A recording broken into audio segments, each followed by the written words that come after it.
Hey, freedom, man. Okay. Let's fight for our freedom. Okay. Our First Amendment rights, right of free speech, Okay. right to practice our religion in the marketplace without the establishment of a religion of all religions, not only Christianity, but all religions.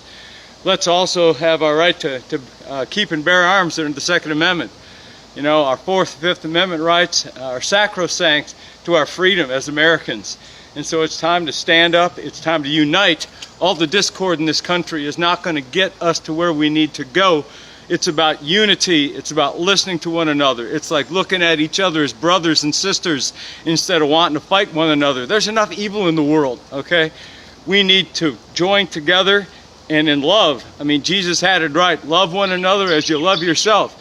It's very simple, but it's very hard, okay? That's what we need to concentrate on. Okay. What's the deal with the Conago here? Yeah, I'm going to restore that. That's You're gonna my restore Conago. it? No way. How long baby. How long have you had it? I have had that. I used to compete in some triathlons. No way. In the 80s. Okay. In fact, my claim to fame is in the Dungeness Brothers triathlon. I beat Lance Armstrong out of the water, and I never forget this. We were pedaling up this hill, Yeah. and I was crisscrossing back and forth just saying, I'm not going to walk, I'm not going to walk, I'm not going to walk. Right. And all of a sudden, this Adonis just went flying over my left shoulder, Yeah. just going up this thing straight up, and I was just amazed. I was like, oh my gosh. He was 17 years old, Lance Armstrong, out of Austin, Texas. Of course, he won the triathlon, but I beat him out of the water, baby! Oh, holy cow! Hey, we'll see you, man.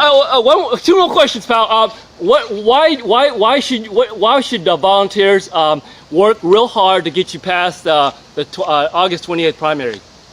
Why? Because I'm the people's congressman, just like I was the people's prosecutor. I don't need another job. I had a great career as the district attorney. I'm going to Washington not to be somebody, but to do something. You know, I'm not trying to make a name for myself. I love this country. This country gave me all the opportunities. One day I'm going to have grandkids. When we pass the baton to them called America, I want to be able to recognize it. You know, Ronald Reagan said freedom isn't passed down through the bloodline. We have to fight for it.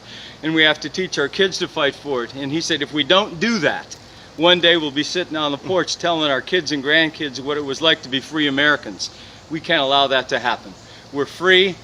We have the greatest economy in the world. The rest of the world envies us for our freedom, for our rule of law, okay? The rule of law makes us distinctive over any other country in the world.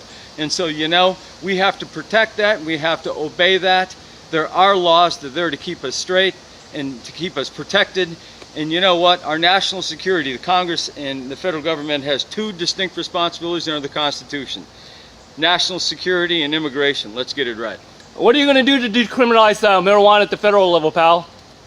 You know what? I was a prosecutor for 28 years, 16 as the elected DA, and I'm going to look at criminal justice reform across the board, not only marijuana, but all the cases in which we are mad at people instead of afraid of people. And what I mean by that is those that have hurt us, killed us, robbed us, raped us, child molesters, those who have shown they can't live in society, those are the people that need to be incarcerated.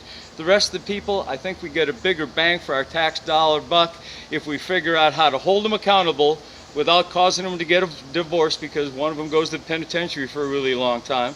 They're really not getting any rehabilitation in the penitentiary, so let's figure out how to hold them accountable, figure out what brought them into the criminal justice system, see if we can address that and keep families together so that we don't have all these kids growing up without parents. That's what I'm going to do. How did you vote on 788? Yes or no? No, down, man. I'm sorry. I was the commission chair for Oklahoma Bureau of Narcotics and Dangerous Drugs for 8 years. I'm the first to say smoking marijuana isn't going to make you an addict, but I do believe it's a gateway drug. And what I mean by that, it puts you in contact with polysubstance abusers, poly meaning many. So if you're in a culture where people are smoking dope, they're probably doing methamphetamine, snorting cocaine, smoking crack cocaine. Maybe they're even doing things, punching needles in their arms with black tar heroin. It just puts you in a culture, and so we don't need that. We got enough problems in Oklahoma the way it is, and so my stance on this, hey, I'm not going to get in your way. The people have spoken on 788. I'm a law-abiding citizen, and I want to be a voice of the people. I will obey what the people have spoken, but in the long term, we don't need to solve our problems while we're stoned. We got enough problems to take care of already. All right, Tim Harris for 1st District Congress. See you, man. See you later, pal. Thanks a lot, man. I love you. God bless you, man. All right. See you. There you have it. Tim Harris.